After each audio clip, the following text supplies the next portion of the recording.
Do you want to understand the difference between the growth mindset and the fixed mindset? Well, today we are exploring the book Mindset by Carol Dweck. My name is Juan Navarro, this is Advanced Quality Programs, and I invite you to explore the quality philosophies and concepts to apply them to our everyday life.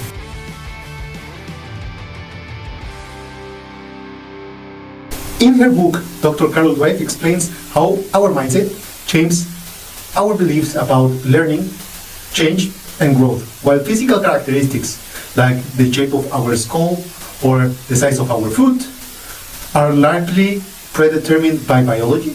Our intellectual and physical abilities, such as playing basketball, drawing, solving math problems, can change.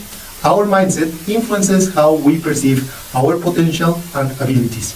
And this requires both disposition and dedicated practice. Thus, the role of mindset is crucial in this process.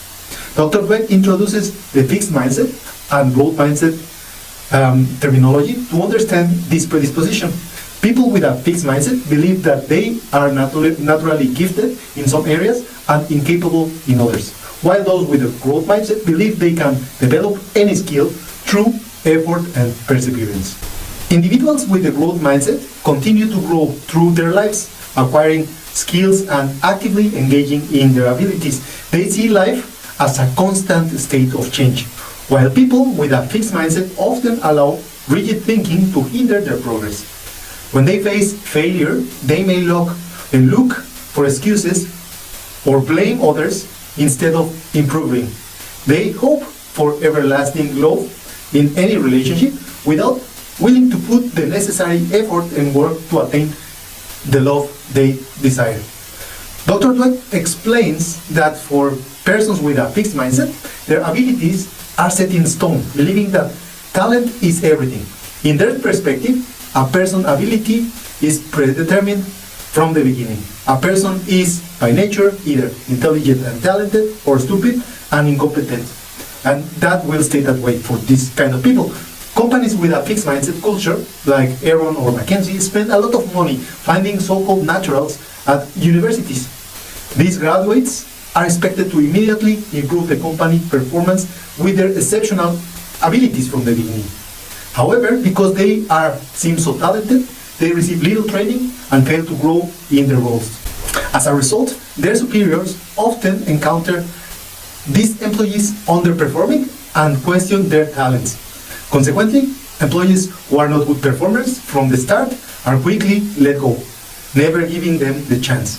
People with a fixed mindset think they can only do things they are naturally good at, dismissing the learning curve as a way to improve and progress. Therefore, they quickly judge themselves and others as either good or bad. They assume others are constantly judging them too, feeling that they have the need to show how skillful or smart they are at every opportunity, believing that their entire person is at stake. One mistake is enough to label them as incompetent for life, leading them to a constant cycle of seeking approval from others to protect their egos and self-worth. On the opposite end, on the other hand, we have the growth mindset. Improvement and development are possible. When children, for example, have a growth mindset, they are given difficult puzzles or math problems to solve, and they embrace the challenge. They are eager to solve more. Why? Because they recognize that the more problems they solve, the more they learn. And for these people, the sky is the limit. The precise degree of intelligence today may change tomorrow. Sure, their grades reflect their status now, at one specific moment of the time. But they believe they can learn with hard work, dedication, and perseverance. People with a growth mindset are not focused on getting the greatest grades or being the best. They seek the satisfaction of pushing themselves to grow to their potential, whether in music, sports, writing, drawing.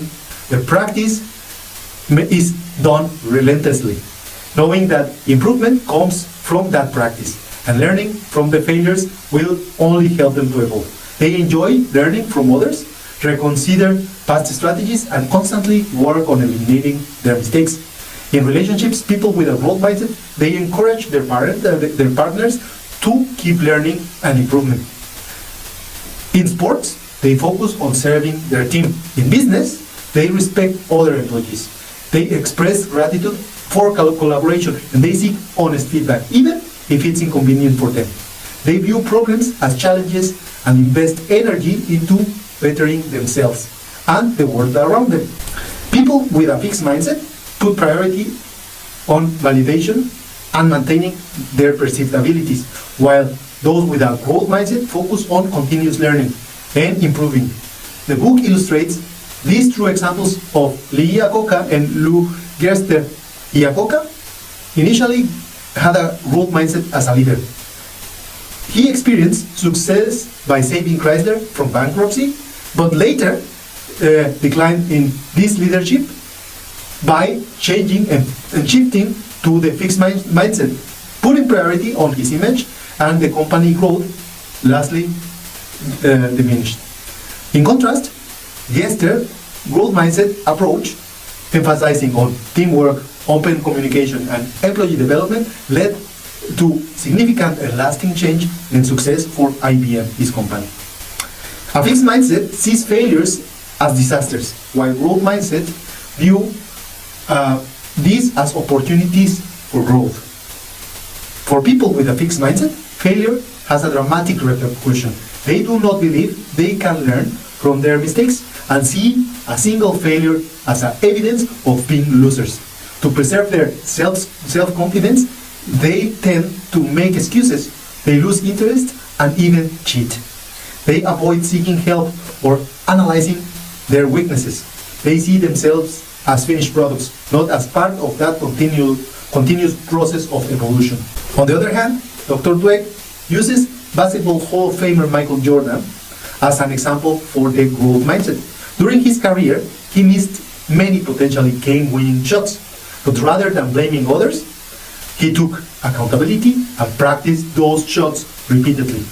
By the end of his career, he had the best shooting technique that anyone on the court had.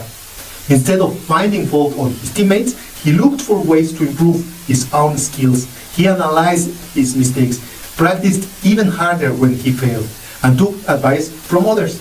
People with a fixed mindset avoid challenges and see failure as a threat to their self-worth. They believe that they have an innate talent and avoid situations that might expose limitations. This fear of failure hinders their growth and prevents them from reaching their true and full potential. Challenges provide opportunities for growth-minded individuals to take a purposeful action. The more setbacks we face or they face, the more determined they become to overcome adversity and evolve their abilities. Dr. Dweck uses the actor Christopher Reeve as an inspiring example. After having a tragic accident, doctors predicted that he would remain completely paralyzed from the neck down. However, Christopher Reeve had a growth mindset that fueled his determination to defy the odds. Through rigorous training, he made a remarkable progress, regaining movement in his hands, his legs, and eventually his entire upper body. Like Reeve, individuals with a growth mindset embrace challenges and strive to achieve the seemingly impossible. Our mindset is deeply influenced by the role models we encounter in our early life. Mindsets develop from birth. Babies are born with an innate growth mindset, eager to learn and grow every day. The adults in the child environment, primarily their parents or their brothers or their sisters, play a crucial role in shaping whether this growth mindset is nurtured or it is replaced by a fixed mindset. In essence, parents set a mindset example for their children. Parents with a growth mindset encourage their children to curiosity and support their learning journey, while those with a fixed mindset often judge their children, labeling them as good or bad, right or wrong. Babies as young as 1 or 2 years old already exhibit behaviors aligned with these fixed or growth mindsets.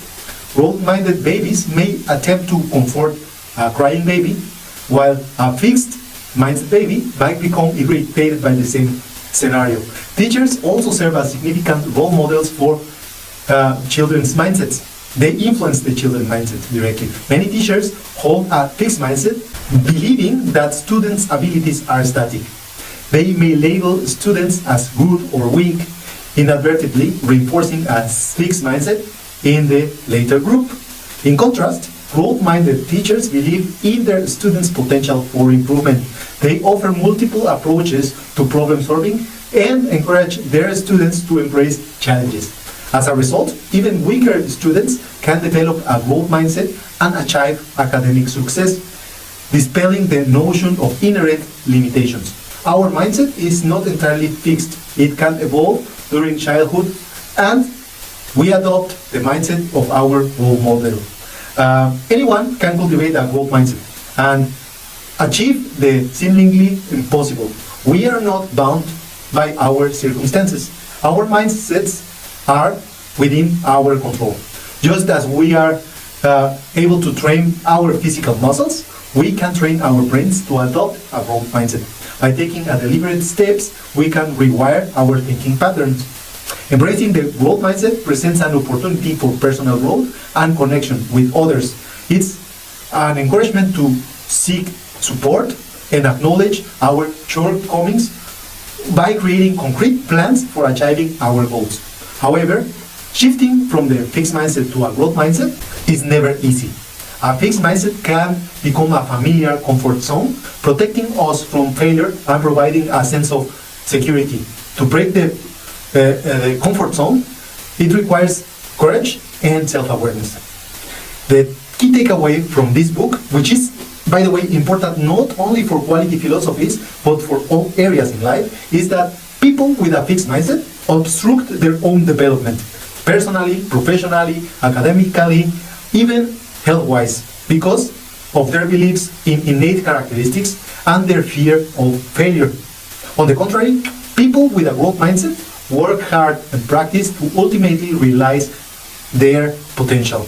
By confronting our attitudes and ideas, we can actually develop the growth mindset and evolve in all areas in life. The sky is the limit.